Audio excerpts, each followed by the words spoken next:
The silence in the Pentagon briefing room was the kind that preceded either laughter or court-martial. Colonel Marcus Blackwood adjusted his reading glasses, squinting at the technical drawings spread across the mahogany table like a child's crayon sketches. The proposed modification to the standard M67 fragmentation grenade looked, to his trained eye, like something a kindergartner might design during arts and crafts time. "You're telling me," Blackwood said, his voice carrying 30 years of military authority, that this came from a pilot. He tapped the paper with his Mont Blanc pen, the sound sharp against the room's oppressive quiet. A pilot who thinks she can redesign ordnance that's been standard issue since Vietnam. The junior officer standing at attention, Lieutenant Murphy, according to his nameplate, shifted uncomfortably. "Sir, Lieutenant Colonel Reina Vasquez has extensive combat experience. 2 tours in Afghanistan, 1 in Iraq. She's been working on this design for—" "I don't care if she's been working on it since the Crusades," Blackwood interrupted, leaning back in his leather chair. "This is a fantasy. Look at this triggering mechanism." He gestured dismissively at the intricate drawings. "It's overly complex, impractical, and frankly dangerous. We have weapons engineers with decades of experience for a reason." Outside the briefing room's reinforced windows, the October sky hung gray and heavy over Washington, D.C., as if the weather itself was holding its breath. 3 floors below, in the basement laboratory that most Pentagon personnel forgot existed, Lieutenant Colonel Reina, Phantom, Vasquez was hunched over a workbench, her calloused hands moving with surgeon-like precision as she assembled another prototype. Her call sign had nothing to do with stealth, though she'd mastered that too during her years flying A-10 Warthogs over hostile territory. The Marines had dubbed her Phantom because she had an uncanny ability to appear exactly where she was needed most, when conventional wisdom said it was impossible. Whether that was providing close air support to pin down infantry or, apparently, designing weapons that challenged everything the military establishment thought they knew about explosive ordnance. The fluorescent lights hummed overhead, casting harsh shadows across her weathered face.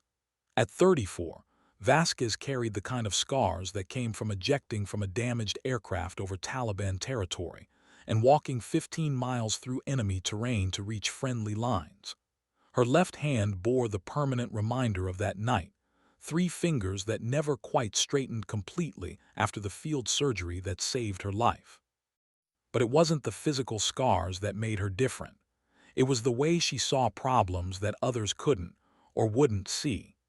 The way she understood that sometimes the most effective solutions came from thinking like your enemy, not like your textbook. The grenade components clicked together with mechanical precision, each piece fitting perfectly into her revolutionary design. Above her, she could almost hear the laughter echoing from the briefing room. They wouldn't be laughing much longer. Colonel Blackwood's dismissive chuckle filled the Pentagon briefing room as he pushed the technical drawings aside. "Gentlemen, we're not running a science fair here. We're preparing for real warfare, not entertaining the creative fantasies of pilots who think they understand ground combat." His weathered face, marked by decades of military service, carried the confident expression of a man who'd seen every innovation cycle come and go. "Sir," Lieutenant Murphy ventured, his voice barely above a whisper, "the preliminary testing results—" "Were conducted under laboratory conditions," Blackwood cut him off. "Not in the mud and chaos of actual combat. Do you know what happens when you give infantry soldiers overly complicated equipment, Murphy? They break it. They lose it. They die because they're trying to figure out how to use it instead of focusing on staying alive." The colonel stood and walked to the wall of commendations, his reflection caught in the glass covering his Distinguished Service Cross. "I've been in this business longer than that pilot has been alive. I've seen plenty of bright-eyed officers come through here with their revolutionary ideas. You know what separates the wheat from the chaff? Results. Real-world, blood-and-guts results." 3 floors below, those real-world results were taking shape in ways that would have surprised even Blackwood. Vasquez's latest prototype sat on the workbench, its surface scarred from repeated testing. The design looked deceptively simple, a standard M67 grenade body with subtle modifications that weren't immediately visible to the casual observer. But those modifications represented months of careful analysis, born from watching too many good Marines die, because their equipment wasn't designed for the reality of modern warfare. Her fingers traced the device's contours, feeling the weight distribution that had taken 47 iterations to perfect. Each failed prototype had taught her something new about the physics of fragmentation, the psychology of combat stress, and the unforgiving mathematics of survival. The men upstairs saw complexity where she saw elegance, a system designed to work when everything else failed. The basement laboratory door opened with a soft pneumatic hiss, and Captain James Rivera entered, his expression grim. Rivera had been her weapons systems officer back when she flew combat missions, and he understood better than most that Vasquez's innovations weren't born from theory, but from watching friends die, because the tools they'd been given weren't good enough. "They're laughing at it upstairs," Rivera said without preamble. "Blackwood thinks it's too complicated for field use." Vasquez didn't look up from her work. Of course he does. He's thinking like a bureaucrat, not like someone who's had to use this equipment when it matters. She held up the prototype, its modified surface catching the harsh fluorescent light. "This isn't about making something more complicated, James. It's about making something that actually works when a 19-year-old kid from Iowa is scared out of his mind and taking fire from 3 different directions." The silence stretched between them, filled with the weight of shared memories, and the knowledge that sometimes the most important battles were fought not on foreign soil, but in Pentagon briefing rooms where old men decided the fate of young warriors. Captain Rivera leaned against the workbench, his eyes fixed on the prototype grenade that had become the center of so much controversy. "You know what this reminds me of," he said quietly. "Remember that mission over Helmand Province, 3rd day of Operation Copper Dagger?" Vasquez's hands stilled on the device. She remembered. Rivera had been her backseater when they'd responded to a troops in contact call from a Marine platoon pinned down in a compound outside Sangin. Standard air support protocols called for danger-close strikes with precision-guided munitions, but the Marines were too close to enemy positions for conventional weapons. "The squad leader was barely 22, Rivera continued. Staff Sergeant Martinez. He had 13 Marines trapped in a building with Taliban fighters in the rooms above them. When he called for support, you could hear the panic in his voice, not for himself but for his boys." The memory played out in vivid detail. They'd been circling at 12,000 feet, watching the infrared feeds from the targeting pod as muzzle flashes lit up the compound like a deadly Christmas tree. Martinez's voice had crackled through the radio. "Phantom, we need immediate suppression on the 2nd floor. These guys are throwing grenades down the stairwell, and my Marines are running out of room to move." Vasquez had studied the tactical display, calculating angles and blast radii with the cold precision that kept people alive. The standard M67 grenades Martinez's Marines carried had a casualty radius of 15 meters and a fragmentation pattern that was essentially random, fine for open-field combat, but deadly when you needed surgical precision in close quarters. "That's when you first started thinking about this, wasn't it?" Rivera asked, gesturing to the prototype. "Watching those Marines try to fight room to room with equipment designed for World War II battlefields." She nodded slowly. "Martinez lost 2 good men that day, not because they weren't brave enough or skilled enough, but because their equipment wasn't designed for the war they were actually fighting." Her voice carried the weight of responsibility that came with being the eye in the sky, watching ground troops make life-and-death decisions with inadequate tools. The modified grenade in her hands represented more than technical innovation. It was a promise to every Martinez she'd watched through targeting cameras, every young Marine who died because the Pentagon preferred proven mediocrity to dangerous excellence. The men upstairs could laugh all they wanted. She'd seen what happened when laughter was the only response to innovation. The door opened again, and this time it was Lieutenant Colonel Patricia Hayes from the Joint Chief's office. Her expression was unreadable, but Vasquez recognized the look of someone carrying bad news wrapped in bureaucratic language. "Colonel Vasquez," Hayes said formally, "you're requested in the briefing room immediately." The elevator ride to the third floor felt like ascending to a tribunal.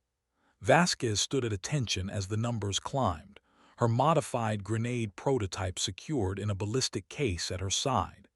She'd been through enough disciplinary hearings to recognize the signs, the formal summons, the careful language, the way Hayes had avoided eye contact.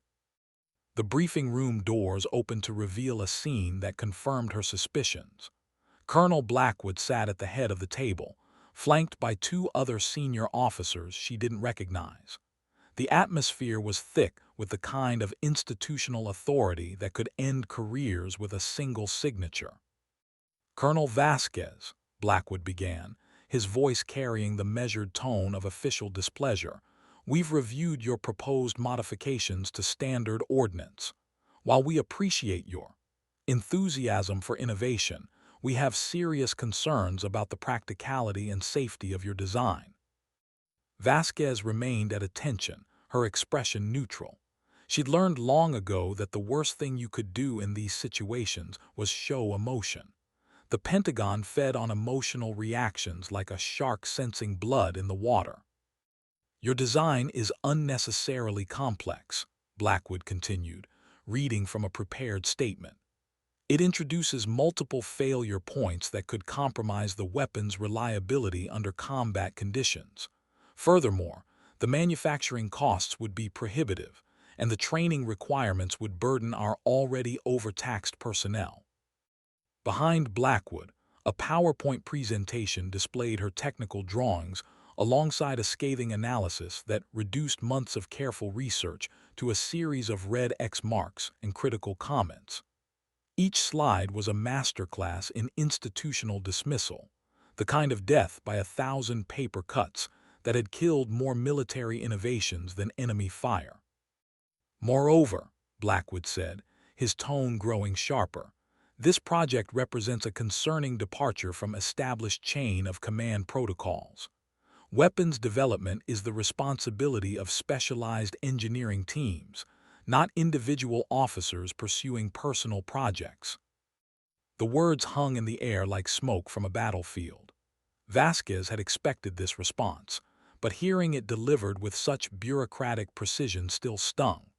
She thought of Martinez and his Marines, of all the young soldiers who would continue to die because the Pentagon preferred the comfort of proven inadequacy to the risk of meaningful change.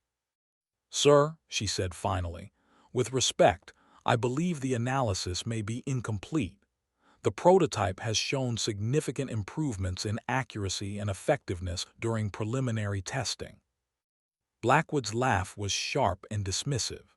"Preliminary testing in a controlled environment is hardly representative of combat conditions, Colonel.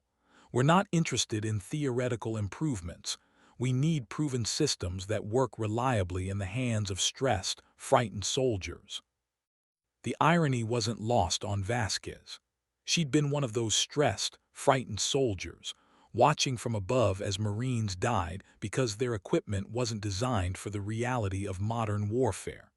But pointing that out would only confirm Blackwood's assessment of her as an emotional pilot overstepping her bounds. The meeting continued for another 20 minutes, each word carefully chosen to deliver maximum institutional humiliation while maintaining the veneer of professional courtesy. When it was over, Vasquez walked back to her basement laboratory with the distinct feeling that she just witnessed the death of an idea that could have saved lives. The basement laboratory felt different now, smaller, somehow, as if the weight of institutional disapproval had physically compressed the space. Vasquez sat at her workbench, staring at the prototype that had consumed months of her life and represented the hopes of every ground soldier who'd ever needed better equipment. Rivera found her there an hour later, still motionless, still staring. "How bad was it?" he asked.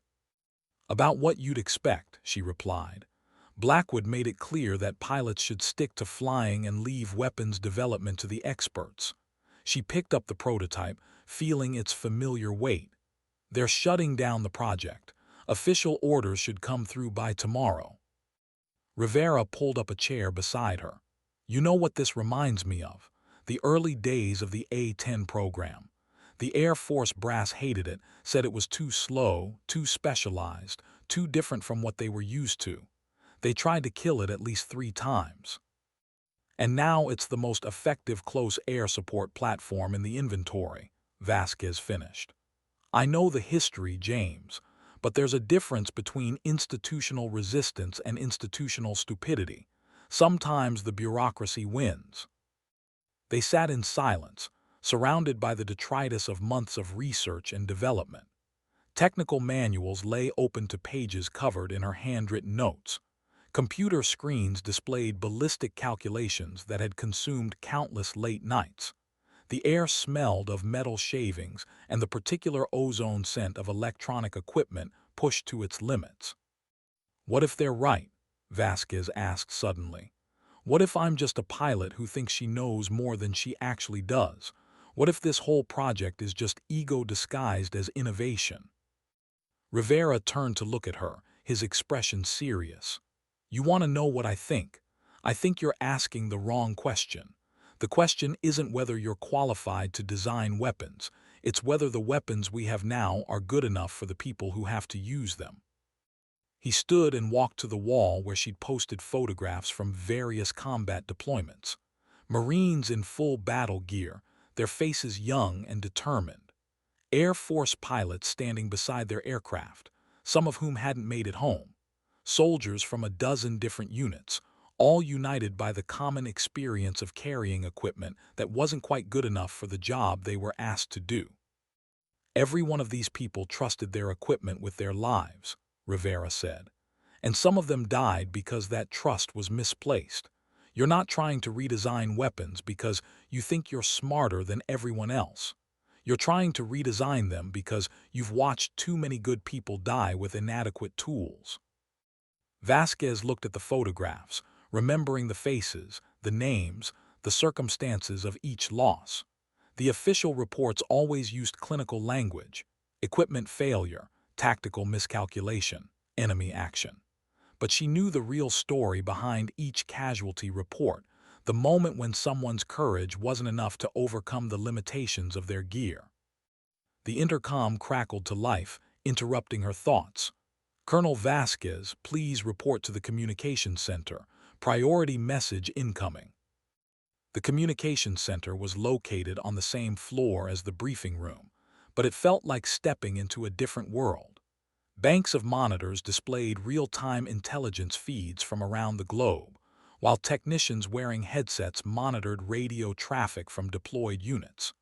The controlled chaos of military communications was both familiar and oddly comforting. "Colonel Vasquez," a young sergeant approached, holding a sealed message envelope. "This just came in through secure channels, marked urgent." Vasquez took the envelope, nodding the official seals and classification markings. The return address made her pause. It was from the 2nd Marine Expeditionary Unit, currently deployed in the South China Sea. More specifically, it was from Lieutenant Colonel David Chen, a ground commander she'd worked with during her last deployment. She opened the message carefully, aware that urgent communications from deployed units rarely contained good news. The contents were brief but troubling. "Phantom need immediate consultation on ordnance effectiveness. Current equipment inadequate for urban operations. Casualties mounting. Request technical support ASAP. Time sensitive. Havoc 6. Havoc 6 was Chen's call sign, and his request for technical support was unprecedented. Marine ground commanders didn't typically reach out to Air Force pilots for weapons advice unless they were facing something extraordinary. The fact that he'd used her call sign rather than her rank suggested this was a personal request, not an official channel's communication. Vasquez read the message twice, feeling the familiar weight of responsibility settling on her shoulders. Somewhere in the South China Sea, Marines were dying because their equipment wasn't adequate for the mission they'd been given. The timing was almost cruelly ironic. Just hours after her project had been officially dismissed, someone in the field was asking for exactly the kind of innovation she'd been developing. She looked around the communications center, at the young technicians monitoring global military communications, at the screens displaying the positions of American forces around the world. Each blinking icon represented hundreds of soldiers, sailors, airmen, and Marines who trusted their equipment with their lives. The prototype grenade sat in its ballistic case, officially a failed experiment, unofficially a potential answer to Chen's plea for help. The Pentagon might have killed her project, but that didn't mean the problem had disappeared. If anything, Chen's message suggested that the limitations of current equipment were becoming more apparent in real-world operations. "Sergeant," she said to the technician who delivered the message, "I need to send a reply through secure channels. Priority classification." The young man nodded and led her to a secure terminal. As she began typing her response, Vasquez realized she was about to make a decision that could define the rest of her career. She could play it safe, offer conventional advice, and let the bureaucracy handle the situation through normal channels. Or she could take a risk that might save lives but would certainly end her military career if it went wrong. Her fingers moved across the keyboard with steady determination. Havoc 6, understand your situation. Have potential solution but requires unconventional approach. Are you willing to test unproven equipment under combat conditions? Phantom.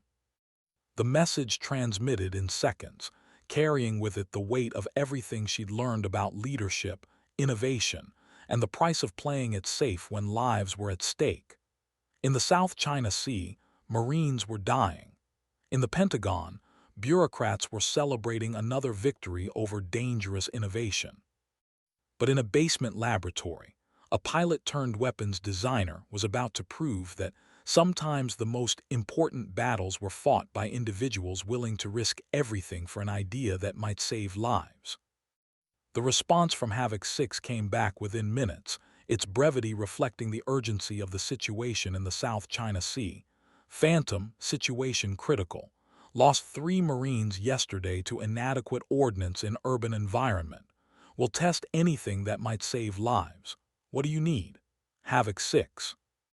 Vasquez stared at the screen, feeling the weight of 3 lives that might have been saved if her project hadn't been killed by bureaucratic inertia. Lieutenant Colonel Chen wasn't asking for theoretical improvements or academic discussions. He was asking for tools that could keep his Marines alive in an environment where current equipment was proving inadequate. She turned to the communications sergeant. "I need to establish a secure video link with the 2nd MEU, and I need it classified at the highest level available." The sergeant's eyes widened slightly. "Ma'am, that's going to require approval from—" "Get me someone with authority," Vasquez interrupted. "Now, there are Marines dying while we worry about paperwork." Within 30 minutes, she was seated in a secure conference room, facing a large screen that displayed Lieutenant Colonel Chen's weathered face. Behind him, she could see the cramped interior of a ship's command center, with Marines moving purposefully in the background. The ambient noise of military operations, radio chatter, equipment sounds, the distant hum of machinery, created an audio backdrop that reminded her of her own combat deployments. "David," she said, using his first name to establish the personal nature of their conversation, "tell me exactly what you're facing." Chen's expression was grim. "We're dealing with a heavily fortified urban environment. Multi-story buildings, narrow corridors, civilian populations mixed with combatants. The standard M67s are either too powerful, causing excessive collateral damage, or too weak to effectively neutralize threats in enclosed spaces. He paused, looking off camera for a moment. Yesterday, Staff Sergeant Williams and 2 of his Marines were killed trying to clear a building. They threw 3 grenades into a room where enemy fighters were positioned, but the fragmentation pattern was too random. Some of the enemy survived and returned fire. Williams died trying to protect his wounded Marines. Vasquez felt a familiar tightness in her chest. She'd seen too many good soldiers die because their equipment wasn't designed for the reality of modern warfare. What's the tactical situation? Are you able to test new equipment? We've got a 48-hour window before the next phase of operations, Chen replied. If you've got something that might work, I'm willing to risk it. My Marines are dying with the equipment they have. At this point, anything's better than nothing. The screen split, showing Chen's face alongside a tactical map of the area where his Marines were operating. The urban environment was a maze of concrete and steel, the kind of three-dimensional battlefield that turned conventional tactics into deadly guesswork. Every building was a potential fortress, every room a potential kill zone. I have a prototype, Vasquez said carefully. It's not officially approved. In fact, it was just rejected by Pentagon Review, but it's designed specifically for the kind of operations you're describing. Chen leaned forward, his attention focused entirely on her words. What makes it different? Programmable fragmentation pattern, Vasquez explained. The user can adjust the device for different tactical situations, narrow-focused for corridor clearing, wide dispersal for room clearing, or shaped charges for breaching. The timing mechanism is also adjustable, allowing for precision placement in complex environments. She could see the interest in Chen's eyes, but also the skepticism that came from years of dealing with equipment that promised more than it delivered. Sounds complicated. How long does it take to train Marines to use it? That's the beauty of the design, Vasquez replied. The interface is intuitive, 3 simple settings that can be adjusted even under stress. A Marine who's comfortable with current grenades can learn to use this in about 10 minutes. Chen was quiet for a long moment, studying something off camera. When he looked back, his expression was resolute. What do you need from me? I need you to understand that this is completely outside official channels, Vasquez said. If this goes wrong, it ends both of our careers. If it goes right, it might save lives, but we'll still face consequences for bypassing the bureaucracy. Colonel, Chen said, his voice carrying the weight of command responsibility, I've got 19-year-old Marines who volunteered to serve their country, and they're dying because their equipment isn't good enough for the job we're asking them to do. If you've got something that might change that, I don't give a damn about careers or bureaucracy. The silence stretched between them, filled with the unspoken understanding that they were about to cross a line that would change everything. Military careers were built on following orders and respecting chain of command, but sometimes leadership meant making decisions that went against institutional preference. How do we make this happen? Chen asked finally. Vasquez had been thinking about logistics from the moment she'd received his first message. I can have 3 prototypes ready within 6 hours. Getting them to you is the challenge. I can't use official transport channels. I've got a solution for that, Chen replied. We have a resupply flight incoming from Okinawa in 18 hours.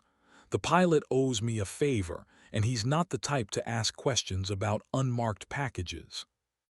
The plan was risky, potentially career-ending, and completely outside normal protocols. It was also exactly the kind of innovative thinking that had kept Marines alive in impossible situations for over 2 centuries. Sometimes the most important logistics were the ones that never appeared in official reports. David, Vasquez said, I need you to understand something. This isn't just about testing a new weapon. If this works, it's going to change how we think about infantry equipment. There are going to be people who aren't happy about that. Chen's smile was grim but determined. "Colonel, I've got Marines who are going to die if we don't try something different. People can be unhappy about that all they want. My job is to bring my boys home." The video link ended, leaving Vasquez alone in the secure conference room with the weight of what they'd just committed to. In 18 hours, her unofficial prototype would be in the hands of Marines facing life-and-death situations. The Pentagon might have killed her project, but the real test was just beginning. She stood and walked back to her laboratory, knowing that the next 6 hours would determine whether her months of work would save lives or end careers. Either way, she was about to find out if innovation was worth the risk of institutional disapproval. The basement laboratory transformed into a battlefield of precision and urgency. Vasquez moved with the controlled efficiency of someone who had learned to work under pressure, her hands steady despite the magnitude of what she was attempting. 3 prototype grenades had to be perfect. There would be no second chances, no opportunity to refine the design based on field feedback. Captain Rivera arrived within minutes of her call, bringing with him a duffel bag full of specialized tools and components. "You know this is insane, right?" he said, but his voice carried admiration rather than criticism. "Going around the Pentagon to field test unauthorized weapons." "It's not unauthorized," Vasquez replied, her attention focused on the delicate electronics that controlled the fragmentation pattern. "It's just not approved through normal channels. There's a difference." Rivera began organizing components on the workbench, his movements practiced from months of collaboration on the project. "What's the difference?" "About 3 dead Marines," Vasquez said quietly. "Chen lost 3 good men yesterday because their equipment wasn't designed for the mission they were given. We can worry about authorization after we figure out how to keep people alive." The next 4 hours passed in focused intensity. Each prototype had to be assembled by hand, calibrated for different tactical situations, and tested to ensure reliability under stress. The devices looked deceptively simple, modifications to the standard M67 grenade that weren't immediately visible to casual observation. But those modifications represented a fundamental reimagining of how fragmentation weapons could be deployed in modern warfare. The first prototype was configured for corridor clearing, a narrow, focused fragmentation pattern that would neutralize threats in confined spaces without excessive collateral damage. The second was designed for room clearing, with a wider dispersal pattern that could effectively engage multiple targets in larger enclosed areas. The third was the most ambitious, a shaped charge configuration that could breach barriers while minimizing risk to personnel on the other side. "Testing time," Rivera announced, carrying the first prototype to the ballistic testing chamber that occupied one corner of the laboratory. The chamber was soundproofed and armored, designed to contain the explosive force while allowing detailed analysis of fragmentation patterns. Vasquez activated the recording equipment, knowing that documentation would be crucial if the field test proved successful. The prototype detonated with a sharp crack, its fragmentation pattern visible on high-speed cameras. The results exceeded even her optimistic projections. The focused dispersal was precisely controlled, creating a lethal zone that was both more effective and safer than conventional grenades. "Jesus," Rivera whispered, studying the slow-motion footage. "It's like the difference between a shotgun and a sniper rifle. Same basic concept, but completely different application." The second and third prototypes performed equally well, each demonstrating the kind of tactical flexibility that could revolutionize infantry operations. But theoretical success in a laboratory was vastly different from practical application in combat conditions, where stressed Marines would be using the weapons while under fire. At 200 hours, they finished the final calibrations and sealed the 3 prototypes in a ballistic case designed to survive the rigors of military transport. The case was deliberately unremarkable, It looked like standard ordnance shipping containers that moved through military logistics networks every day.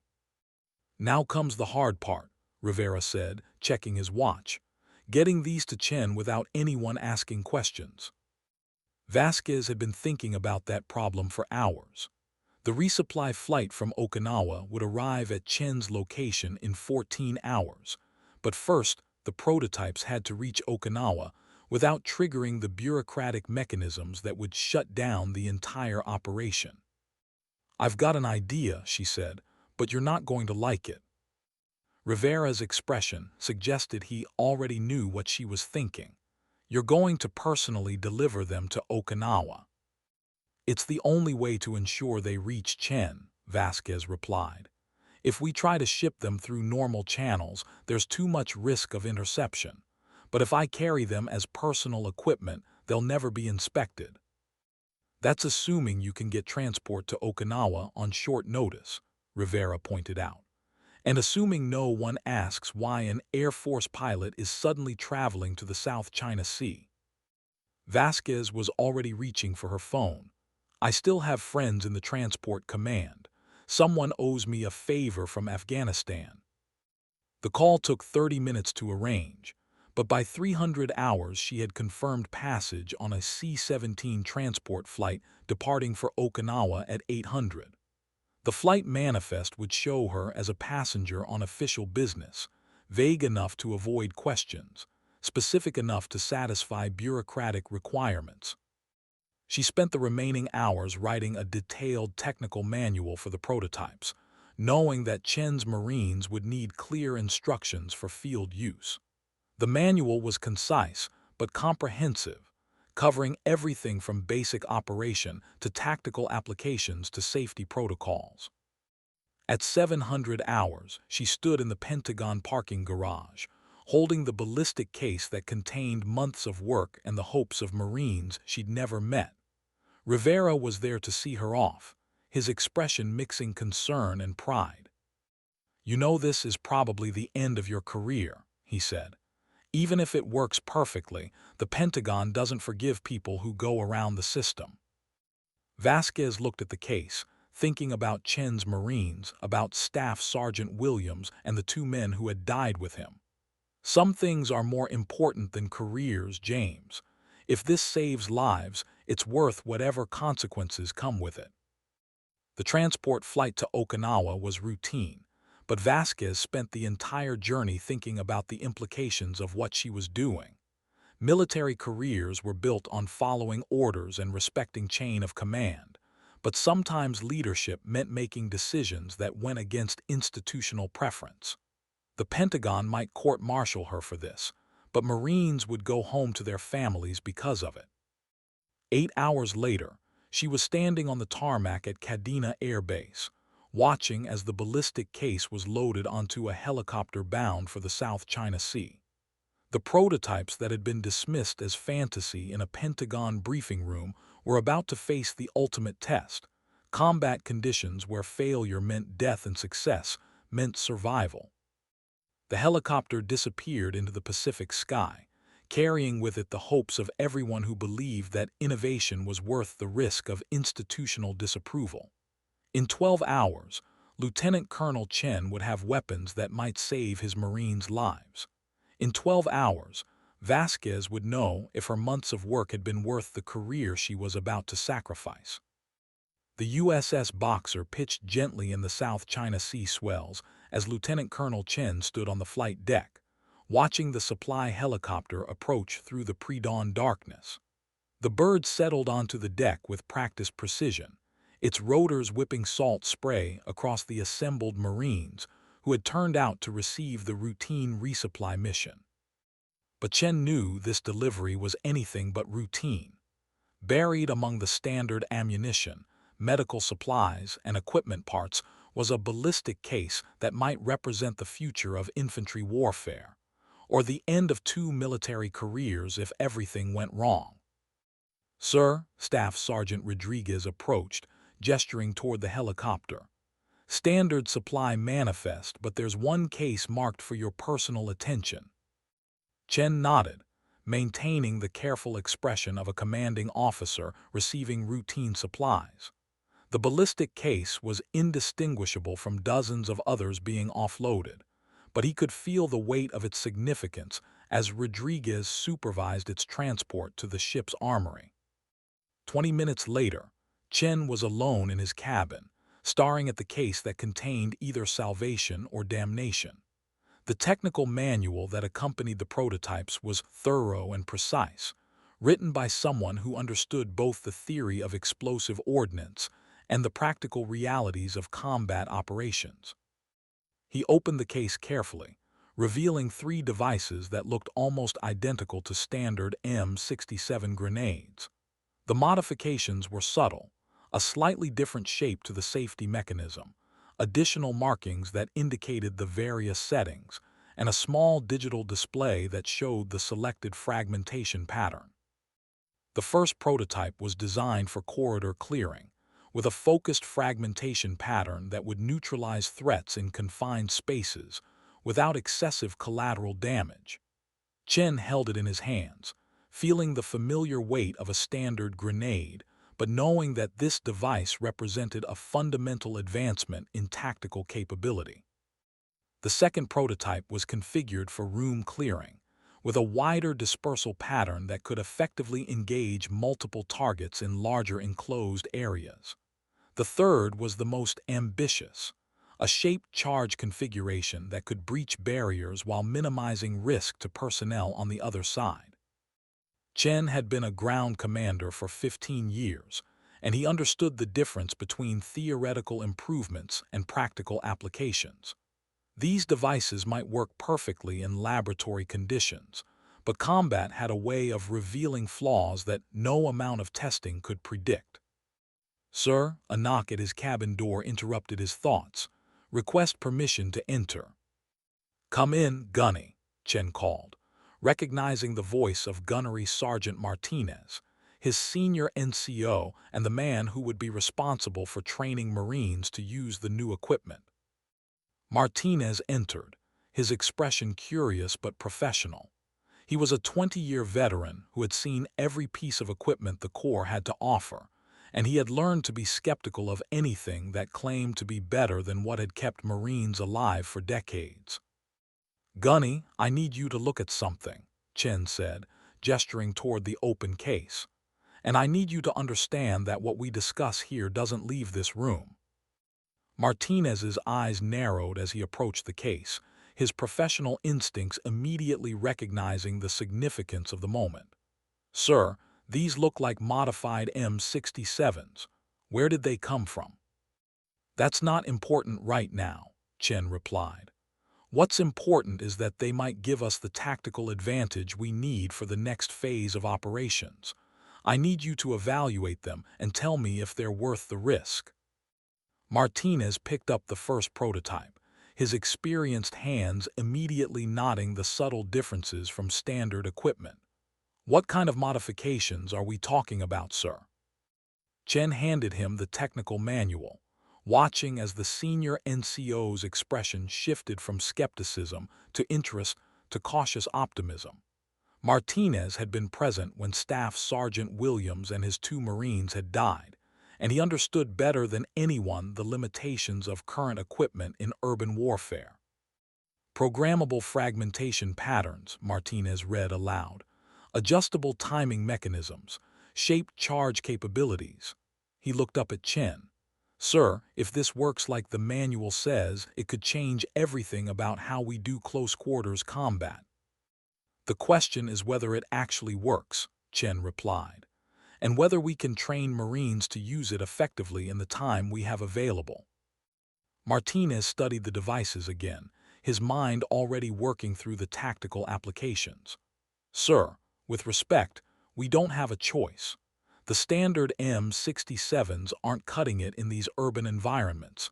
We lost 3 good Marines yesterday because their equipment wasn't designed for the kind of fighting we're doing."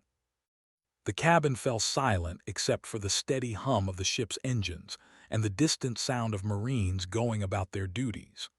Both men understood the weight of the decision they were contemplating. Using unauthorized equipment in combat was a court-martial offense, but watching Marines die because their equipment was inadequate was a betrayal of everything they'd sworn to uphold. "How long do you need to evaluate them?" Chen asked. "Give me 6 hours," Martinez replied. "I want to run them through every test protocol we have, and I want to get input from the squad leaders who will be using them. If we're going to risk this, we need to be absolutely certain they'll work when it matters." Chen nodded. "Do it, but keep the circle small, only the people who absolutely need to know. And Gunny, if anyone asks where these came from, you tell them they're experimental equipment being field tested through special channels." Martinez secured the prototypes in their case and headed for the door. "Sir, one more thing. If these work the way the manual suggests, we're going to want more than 3 units. A lot more." "One crisis at a time, Gunny," Chen replied. "Let's see if they work first." The armory became a center of intense activity as Martinez assembled a small team of senior NCOs and squad leaders for the evaluation. The group included Staff Sergeant Cooper, who had served with Williams and understood firsthand the limitations of current equipment, and Corporal Hassan, a demolitions expert who could assess the technical aspects of the modified devices. "Gentlemen," Martinez began, his voice carrying the authority of 2 decades of military service, "what I'm about to show you is classified at the highest level. The devices we're evaluating are experimental, and the decision to use them in combat will be made at the command level." He opened the case, revealing the 3 prototypes. The Marines gathered around, their expressions shifting from curiosity to focused attention as they realized they were looking at potentially revolutionary equipment. "These are modified M67 grenades with programmable fragmentation patterns," Martinez explained, referring to the technical manual. "They're designed specifically for the kind of urban warfare we're conducting in this area of operations." Staff Sergeant Cooper leaned forward, his interest obvious. "Gunny, are you telling me these can be adjusted for different tactical situations?" "That's exactly what I'm telling you," Martinez replied.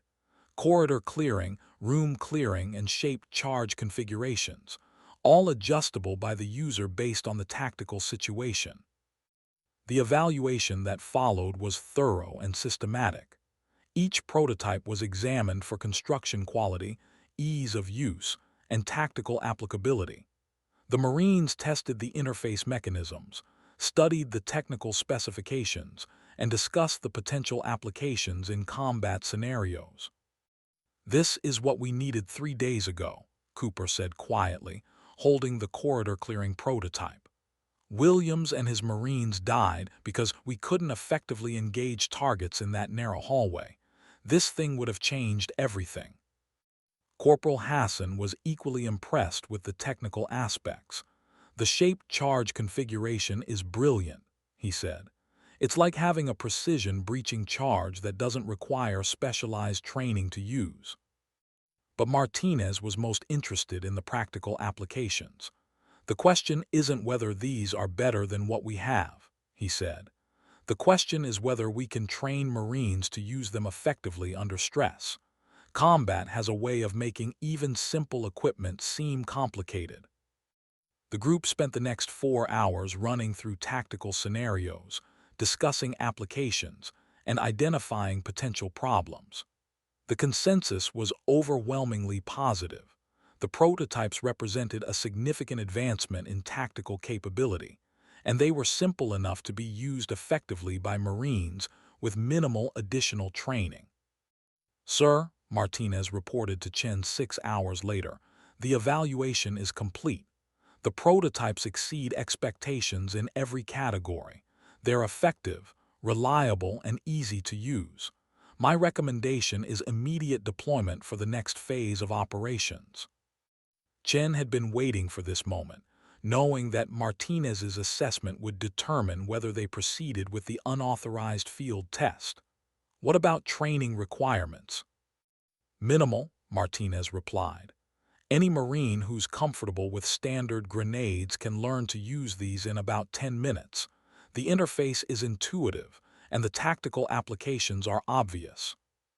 And the risk assessment. Martinez's expression grew serious. Sir, the risk of using unauthorized equipment is significant, but the risk of continuing to use inadequate equipment is higher. We're going to lose more Marines if we don't try something different. Chen nodded, understanding the weight of the decision he was about to make. Brief the squad leaders. I want these devices deployed in tomorrow's operation. And Gunny, this conversation never happened. Roger that, sir, Martinez replied, securing the prototypes. This conversation never happened. As Martinez left the cabin, Chen stood alone with the weight of command responsibility. In 18 hours, his Marines would be using unauthorized equipment in combat conditions. The decision would either save lives or end careers, and there was no middle ground. But sometimes leadership meant making decisions that went against institutional preference.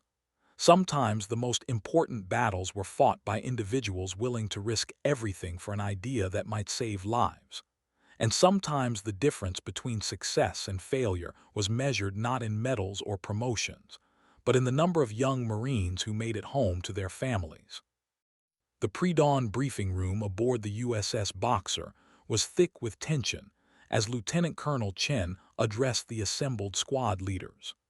The fluorescent lights cast harsh shadows across weathered faces, men who had seen enough combat to recognize the gravity of what they were about to attempt. Gentlemen, Chen began, his voice carrying the measured authority of a commander who had made a decision that would define careers. Today's operation will employ experimental equipment that may give us a tactical advantage in the urban environment we're facing. Staff Sergeant Cooper shifted in his seat, his expression mixing anticipation with the natural skepticism of a Marine who had learned not to trust equipment that hadn't been proven in battle. Sir, what kind of experimental equipment? Chen gestured to Gunnery Sergeant Martinez, who stepped forward with the ballistic case. Modified fragmentation grenades with programmable dispersal patterns. They're designed specifically for the kind of close-quarters combat we encountered during the last operation. Martinez opened the case, revealing the 3 prototypes. The squad leaders leaned forward, their professional instincts immediately recognizing the potential significance of what they were seeing. These devices can be configured for corridor clearing, room clearing, or shaped charge applications, Martinez explained. The interface is simple, 3 settings that can be adjusted even under stress. Any Marine who's comfortable with standard M67s can learn to use these in minutes. Sergeant Thompson, a 10-year veteran who had been present during the operation that claimed Williams and his Marines, raised his hand. Gunny, how do we know these will work when it matters? No disrespect, but we've seen plenty of equipment that worked great in testing but failed in combat. It was a fair question, and Martinez had expected it. Sergeant, we don't know for certain. What we do know is that the standard equipment we're using now isn't adequate for the mission we're being asked to perform. These devices give us options we didn't have before. Chen took control of the briefing, his expression serious. Gentlemen, I need you to understand something. This equipment is not yet approved through normal channels. The decision to use it is mine, and the responsibility is mine. If anyone is uncomfortable with that, speak now. The room fell silent except for the steady hum of the ship's ventilation system and the distant sound of Marines preparing for the day's operations. Each squad leader understood the implications of what Chen was saying. They were about to use unauthorized equipment in combat, a decision that could end military careers regardless of the outcome. Sir, Cooper said finally, my Marines died 3 days ago because their equipment wasn't good enough for the job. If you've got something that might prevent that from happening again, I'm willing to risk it. The other squad leaders nodded in agreement. their expressions reflecting the shared understanding that sometimes leadership meant making difficult decisions with incomplete information. They had all seen good Marines die because their equipment wasn't designed for the reality of modern warfare. "Very well," Chen said. "Martinez will provide technical training on the new equipment. The operation proceeds as planned, with the addition of these devices as a force multiplier." Questions. The training session that followed was intense and focused. Each squad leader learned to operate the modified grenades, practicing with deactivated training versions until the interface became second nature. The devices were remarkably intuitive, a simple switch mechanism that selected the fragmentation pattern, and a timing dial that could be adjusted for different tactical situations. "Remember," Martinez emphasized during the training, "these are still explosive devices. All standard safety protocols apply. The only difference is that you now have tactical options you didn't have before." Sergeant Thompson held one of the training devices, his expression thoughtful. "Gunny, this corridor-clearing setting, how narrow is the fragmentation pattern?" "Approximately 15-degree dispersal," Martinez replied. "Effective range of 20 meters, casualty radius of 3 meters. It's designed to neutralize threats in hallways and narrow spaces without excessive collateral damage." The tactical applications were immediately obvious to the experienced Marines. The modified grenades would allow them to engage enemy positions in confined spaces with precision that was impossible using standard equipment.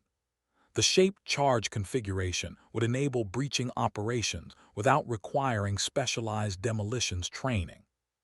"Sir," Cooper said to Chen after the training session, "my squad is ready to deploy with the new equipment. We understand the risks, and we're prepared to accept them." Chen nodded, feeling the weight of command responsibility. "Very well. Operation Copper Strike commences at 800 hours. All squads will carry standard equipment as primary, with the modified devices as specialized options for specific tactical situations." As the squad leaders dispersed to brief their Marines, Chen remained in the briefing room with Martinez. The two men understood that they had just crossed a line that would define the rest of their careers. Military service was built on following orders and respecting chain of command, but sometimes leadership meant making decisions that went against institutional preference. "Sir," Martinez said quietly, "the Marines are ready. They understand what we're asking them to do, and they're prepared to do it." Chen looked at the tactical map that covered one wall of the briefing room, showing the urban environment where his Marines would soon be operating. Each building was a potential fortress, each room a potential kill zone. The standard equipment they'd been using was designed for open-field combat, not the three-dimensional battlefield of modern urban warfare. "Gunny, I need you to understand something," Chen said. "If this goes wrong, it's my responsibility. You were following orders, and the Marines were following orders. The decision to use unauthorized equipment was mine alone." Martinez's expression was resolute. "Sir, with respect, we're all in this together. Good Marines died because their equipment wasn't adequate for the mission. If these devices prevent that from happening again, it's worth whatever consequences come with it." The silence stretched between them, filled with the weight of decisions that would be measured not in medals or promotions, but in the number of young Marines who made it home to their families. Outside the briefing room, the ship's crew was preparing for another day of operations, unaware that military history was about to be made in the basement laboratory of a Pentagon building and the urban battlefield of the South China Sea. At 800 hours, the first wave of Marines would hit the beach, carrying with them weapons that had been dismissed as fantasy by Pentagon bureaucrats but might represent the future of infantry warfare. The ultimate test was about to begin, and failure would be measured in lives lost rather than careers ended. The assault boats cut through the pre-dawn darkness of the South China Sea, their engines muffled to avoid detection as they approached the heavily defended coastline. Lieutenant Colonel Chen stood in the lead boat, studying the urban landscape that would soon become a battlefield, his mind focused on the tactical challenges that lay ahead. The target was a port city that had been seized by hostile forces 3 weeks earlier. Intelligence reports indicated heavy fortification of the dock facilities and surrounding buildings, with enemy fighters positioned throughout the urban area. The kind of three-dimensional battlefield that had claimed too many American lives in Iraq and Afghanistan. "Sir," Staff Sergeant Cooper's voice crackled through the radio, "First squad ready for deployment.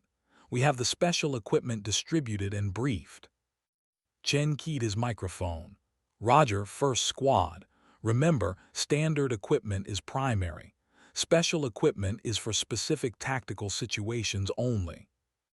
The modified grenades were distributed throughout the assault force, 3 prototypes among 40 Marines, carried by the most experienced squad leaders who understood both their potential and their risks. Each device represented months of development work and the hopes of everyone who believed that American Marines deserved better equipment than what bureaucratic inertia had provided. The boats reached the beach at 8:30 hours, their ramps dropping to disgorge Marines who moved with the practiced efficiency of professional warriors. The initial landing was unopposed, but Chen knew that the real fighting would begin once they reached the urban areas where enemy forces were concentrated. "Havoc 6, this is Havoc 2, Sergeant Thompson's voice came through the radio. "We're approaching the first building complex. Looks like heavy fortification, multiple levels."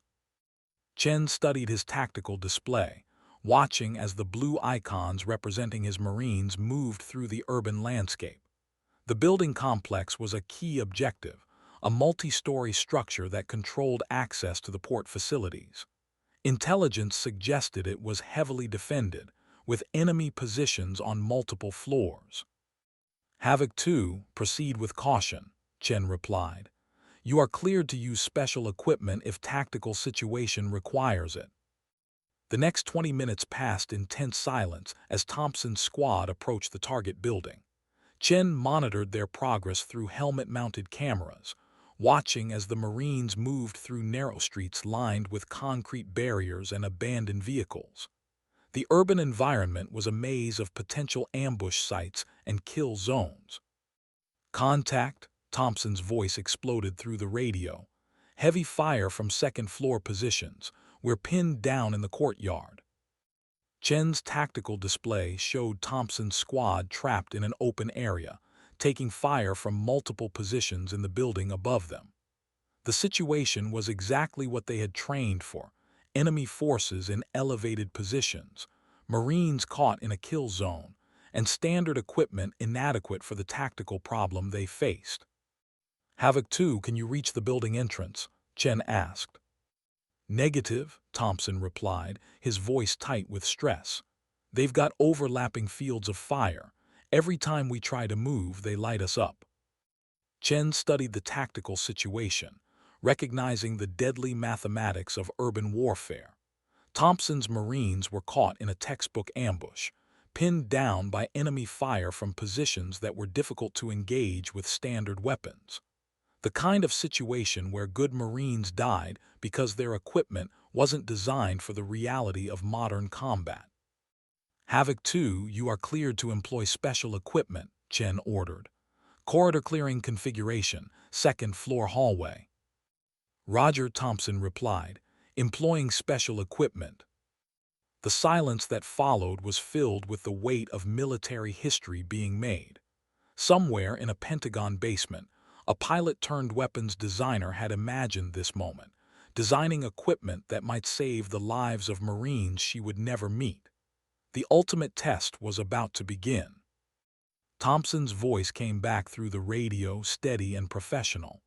"Havoc 6, special equipment deployed. Corridor clearing configuration, second-floor target. Stand by for results."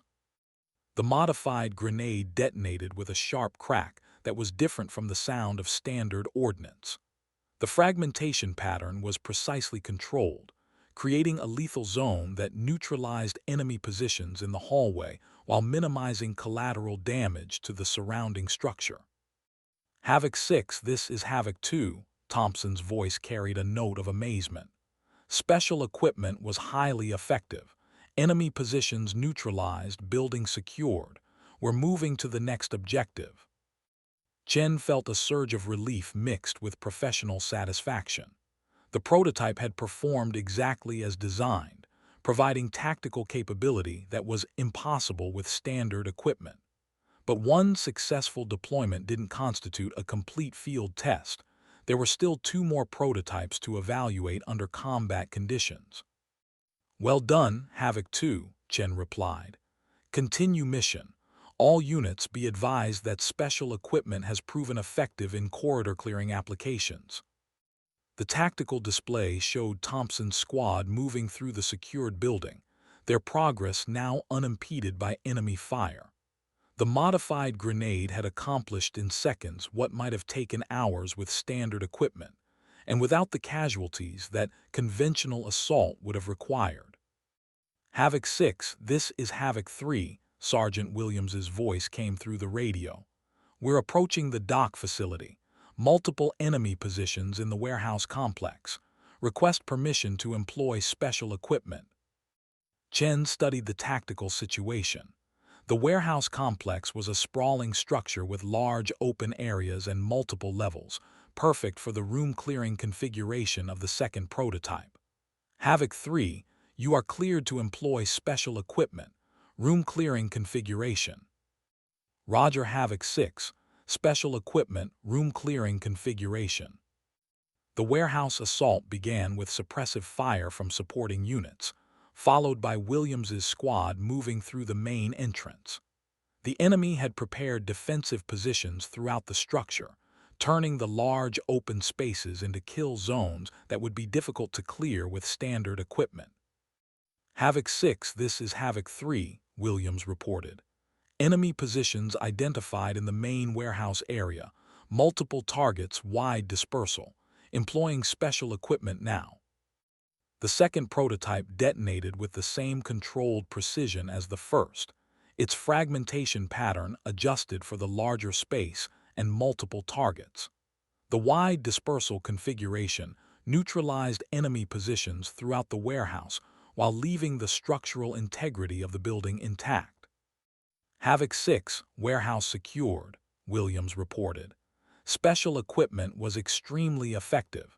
Enemy positions neutralized with minimal structural damage. We're moving to secure the loading docks." Chen allowed himself a moment of satisfaction.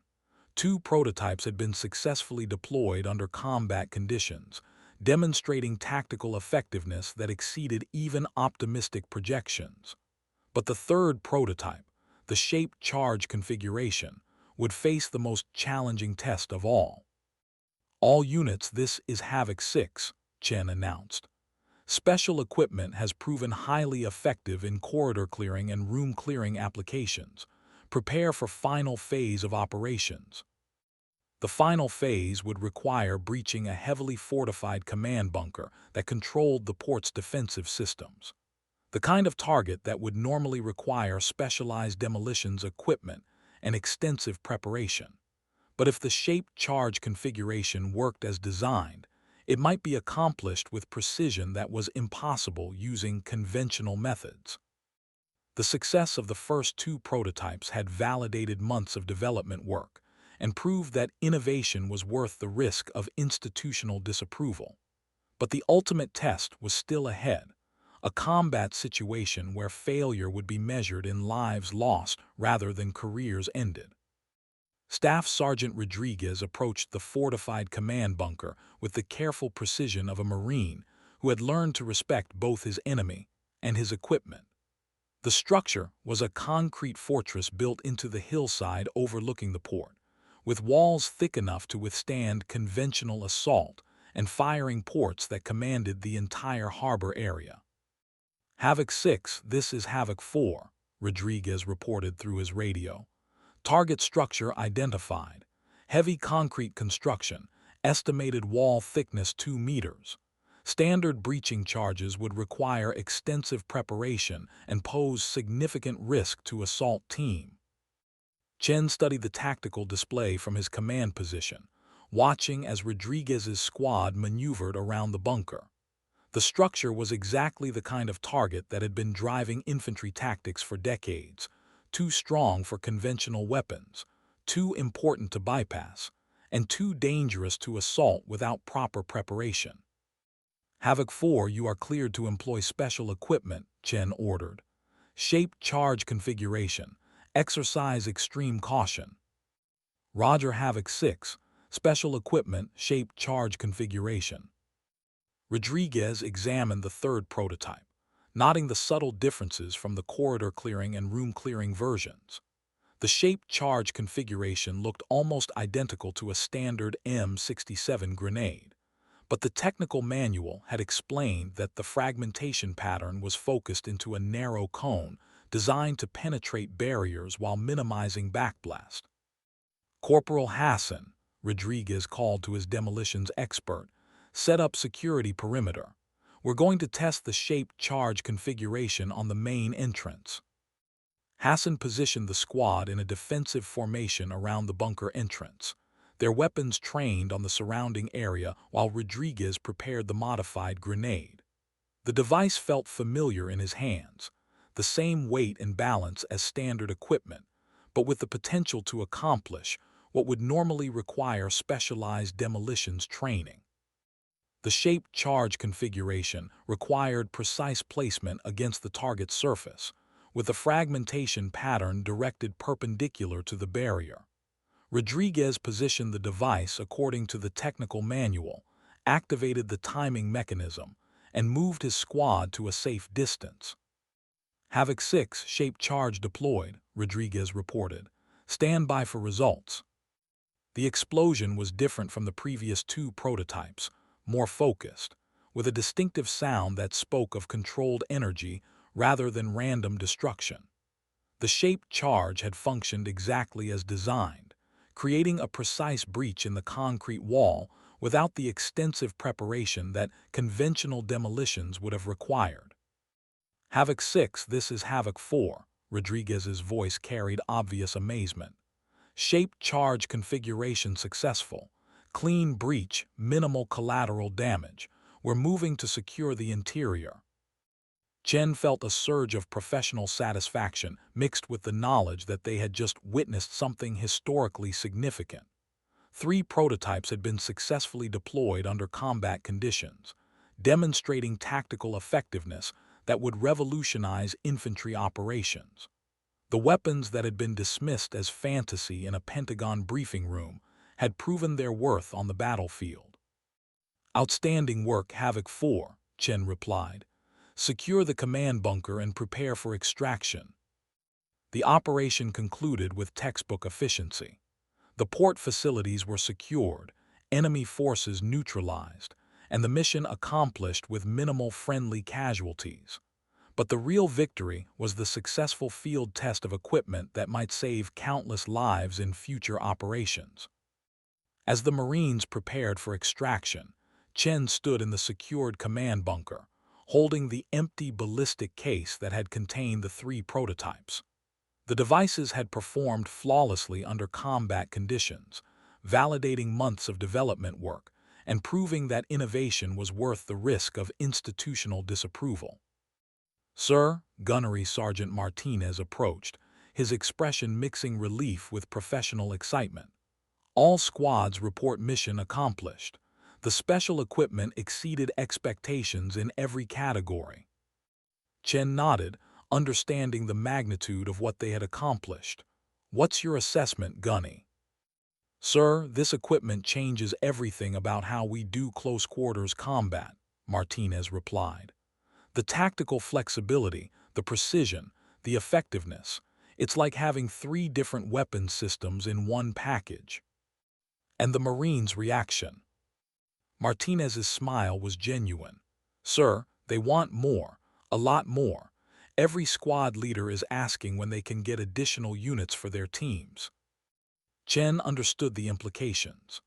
The successful field test would generate demand for equipment that didn't officially exist, manufactured by a pilot whose career was probably over, and approved by a ground commander who had violated every protocol in the book. "Gunny, I need you to prepare a detailed after-action report," Chen said. "Include everything, tactical applications, effectiveness ratings, recommendations for future deployment. And I need you to be absolutely honest about what we accomplished here." Martinez's expression grew serious. "Sir, are you sure about that? A detailed report will make it impossible to hide what we did." "I'm not interested in hiding anything," Chen replied. "Good Marines are alive today because of this equipment. That's more important than our careers or the Pentagon's bureaucracy." The extraction proceeded smoothly, with Marines boarding the assault boats that would take them back to the USS Boxer. But the real journey was just beginning. The process of transforming successful field tests results into institutional change that would save lives in future operations. As the coastline disappeared behind them, Chen composed the message that would change everything. The field test had proven that Lieutenant Colonel Reina Vasquez's designs were not only practical but revolutionary. The pilot who had been dismissed as a dreamer had created weapons that could redefine infantry tactics. But turning successful prototypes into standard equipment would require navigating the same bureaucratic obstacles that had initially killed the project. The Pentagon preferred proven mediocrity to dangerous innovation, and challenging that preference would require more than successful field tests. Chen's message was brief but comprehensive. Field test successful. Equipment performed flawlessly under combat conditions. Recommend immediate evaluation for full-scale production. Lives depend on rapid deployment. The message transmitted through secure channels, carrying with it the weight of combat experience and the hopes of every Marine who had ever needed better equipment. In a Pentagon basement, Lieutenant Colonel Vasquez would soon learn that her months of work had saved lives. In Pentagon briefing rooms, senior officers would soon learn that innovation was worth the risk of institutional disapproval. The battle for better equipment had been won on the battlefield. The battle for institutional change was just beginning. The message from Lieutenant Colonel Chen reached the Pentagon at 13:47 hours Eastern Standard Time, transmitted through secure channels directly to the Joint Chiefs Communications Center. The brevity of the text belied its potential impact. Field tests successful. Equipment performed flawlessly under combat conditions. Recommend immediate evaluation for full-scale production. Lives depend on rapid deployment. Lieutenant Murphy, the same junior officer who had briefed Colonel Blackwood 3 days earlier, stared at the message with growing concern. The implications were staggering. Chen was reporting successful field testing of equipment that had been officially rejected by Pentagon Review. Equipment that had supposedly been developed by a pilot who thought she could redesign ordnance better than trained weapons engineers. "Sir," Murphy said to his supervisor, Major Reynolds, "we have a problem. The experimental grenade project that was terminated yesterday. It appears Lieutenant Colonel Chen in the South China Sea has been conducting unauthorized field tests." Reynolds took the message, his expression darkening as he read the contents. "Jesus Christ, are you telling me that Chen deployed unauthorized weapons in combat, without approval, without oversight?" "It appears so, sir," Murphy replied. "And according to his report, the equipment performed exactly as designed. He's requesting immediate evaluation for full-scale production." Reynolds understood the magnitude of the situation. Military protocols existed for good reasons. Unauthorized weapons testing in combat zones was a court-martial offense, regardless of results. But the message suggested that Chen's Marines had successfully employed equipment that had been dismissed as impractical by senior leadership. "Get me Colonel Blackwood," Reynolds ordered, "and prepare a briefing on this entire situation. The colonel is going to want answers." Blackwood's reaction to the news was predictably explosive. Are you telling me that a ground commander deployed unauthorized weapons in combat without approval from this office, without proper testing protocols, without regard for the safety of his Marines? Sir, according to Chen's report, the equipment performed flawlessly, Murphy ventured. He's requesting immediate evaluation for full-scale production and deployment. Blackwood's laugh was sharp and bitter. Of course he's requesting production. Every field commander thinks his pet project is the solution to all tactical problems. But we don't make procurement decisions based on anecdotal reports from unauthorized field tests. The colonel paced the briefing room, his mind working through the implications of Chen's actions. Unauthorized weapons testing was a serious offense, but successful unauthorized weapons testing created political problems that were even more complex. If Chen's Marines had benefited from equipment that the Pentagon had rejected, it would raise uncomfortable questions about institutional judgment. "What do we know about this Lieutenant Colonel Vasquez?" Blackwood asked. "The pilot who supposedly designed this equipment." Murphy consulted his files. Air Force pilot, 34 years old, 2 tour in Afghanistan, 1 in Iraq. Call sign Phantom. Extensive combat experience in close air support operations. Currently assigned to Pentagon liaison duties. And she's been developing weapons in her spare time. Blackwood's tone was skeptical. A pilot with no formal training in ordnance design thinks she can improve on equipment that's been standard issue for decades. "Sir, her technical background is actually quite extensive," Murphy replied. "Master's degree in aerospace engineering, additional coursework in explosives and ballistics. She's been working on this project for over a year." Blackwood stopped packing, his expression thoughtful. The situation was more complex than he had initially realized. A combat-experienced pilot with technical training had developed equipment that had apparently performed well in field testing, but the unauthorized nature of the testing made it impossible to evaluate the results objectively. "Where is Vasquez now?" Blackwood asked. "Unknown, sir. She left the Pentagon yesterday morning and hasn't reported back to duty." The implications were troubling. If Vasquez had personally delivered the prototypes to Chen, it suggested a level of coordination that went far beyond simple rule-breaking. It suggested a conscious decision to circumvent institutional authority in favor of field expediency. "Get me a complete report on this entire situation," Blackwood ordered. "I want to know everything about Vasquez's project, Chen's field test, and the results that were achieved, and I want it on my desk within 2 hours." As Murphy left to prepare the report, Blackwood stood alone in the briefing room, wrestling with the kind of problem that had no clear solution.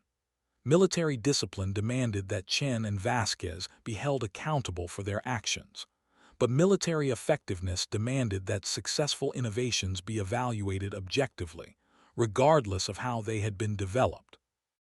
The fundamental question was whether the Pentagon's institutional authority was more important than the lives of Marines in the field. It was a question that would define careers and potentially reshape how the military approached innovation and institutional change. 2 hours later, Blackwood sat behind his desk reading the comprehensive report that Murphy had prepared. The technical specifications were impressive. The modified grenades represented genuine innovation in explosive ordnance design. The field test results were even more compelling: 3 successful deployments under combat conditions, with tactical effectiveness that exceeded standard equipment by significant margins. But the protocol violations were equally clear. Chen had deployed unauthorized weapons without proper approval.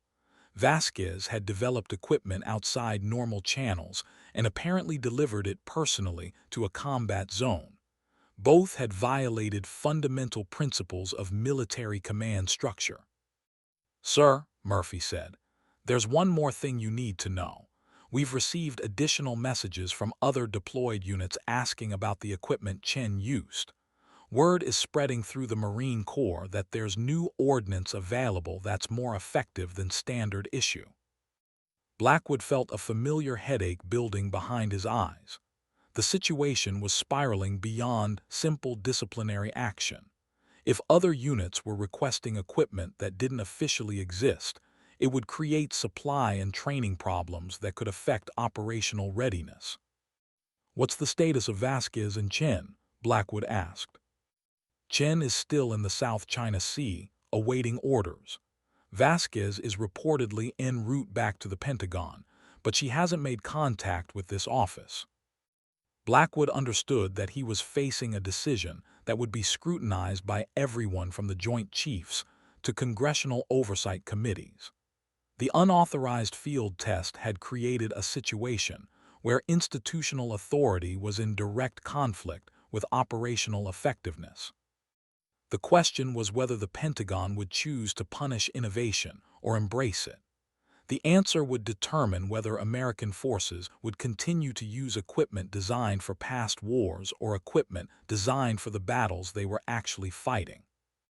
In the basement laboratory 3 floors below, Captain Rivera waited for news of the field test results. He had spent the last 36 hours monitoring communication channels, hopping for word that the prototypes had performed as designed. The silence from official sources was troubling, but he understood that successful unauthorized operations were often handled with extreme discretion.